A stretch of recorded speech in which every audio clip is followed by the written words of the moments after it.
Thokozani, love, light, and gratitude. Amaku.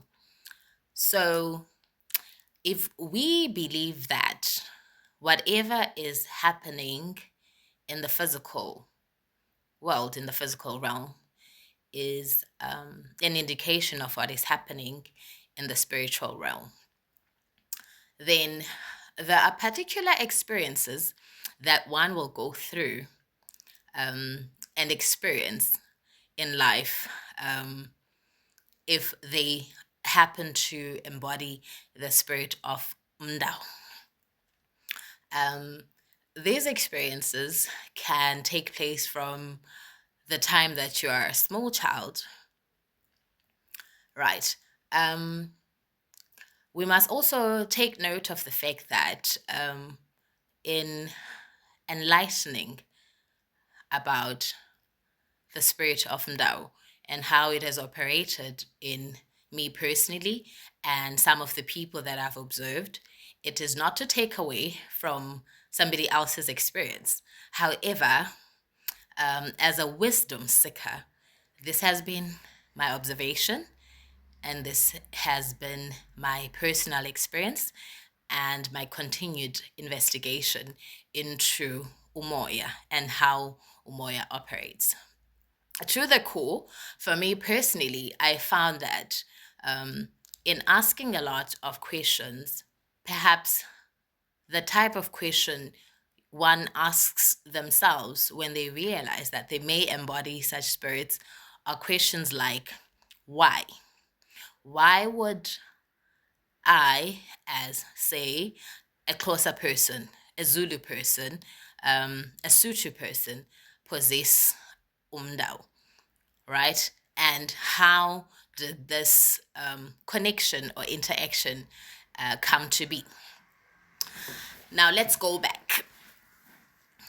If we are saying that whatever is happening in the physical is a reflection of everything that is happening in the spiritual, there are certain experiences that umntu who has umdao will go through, except for the physical manifestation of this spirit. There are things like what I've observed is that people who possess umdao would have been placed in environments, in situations where they would have a great interaction with people of foreign nationals, people of different ethnic groups.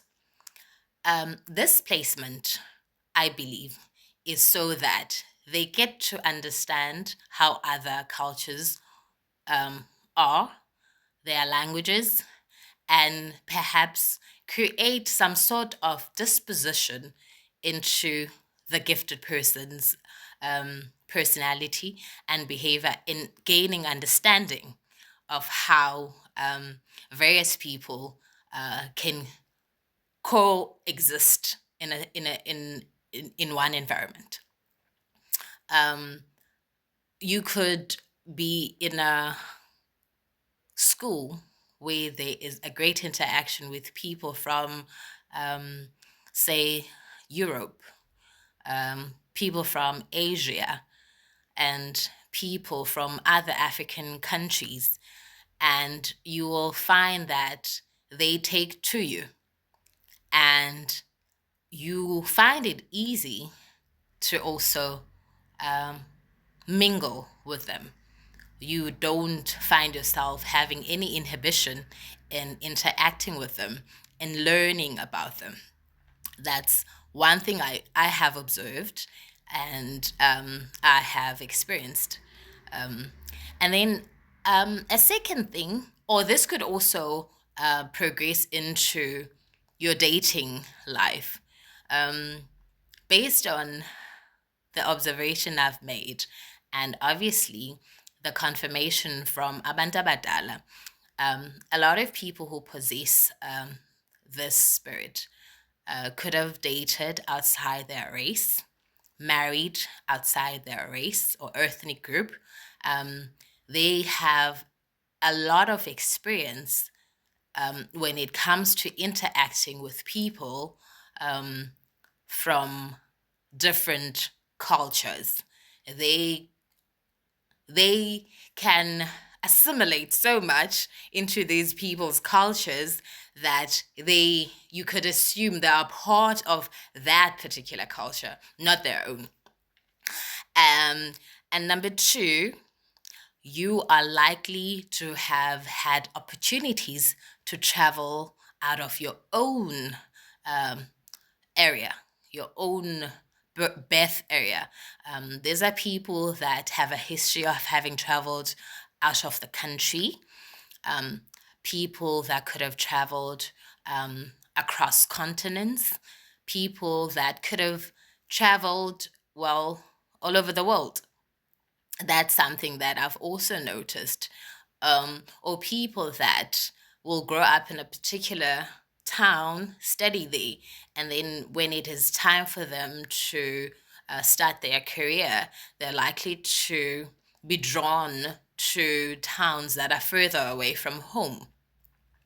I believe that this travel is also linked to the fact the assimilation into the different cultures that you will meet. When you travel to another country, you're obviously given an opportunity to learn about that different culture and those people and how that particular culture is either similar or different from yours. This is my second observation of people who possess umdao. Number three, the majority of people that I've spoken to, I've observed and investigated, are people that have had a lot of near-death experiences. And it is my belief, as well as others that I've spoken to, that sometimes the near-death experience is the activation of the spirit. It is when your life is threatened does this spirit activates or shows itself in your life. Right? So I'm essentially talking about all the experiences that people who possess umdao could have, right? And it is not a rule for all, but it is something that I've observed to be present. And these are generally people whose mdao will, when they have connected, aligned with the spirit, will then have to perform acts of service on behalf of the spirit. So there are various ways that this can be interpreted.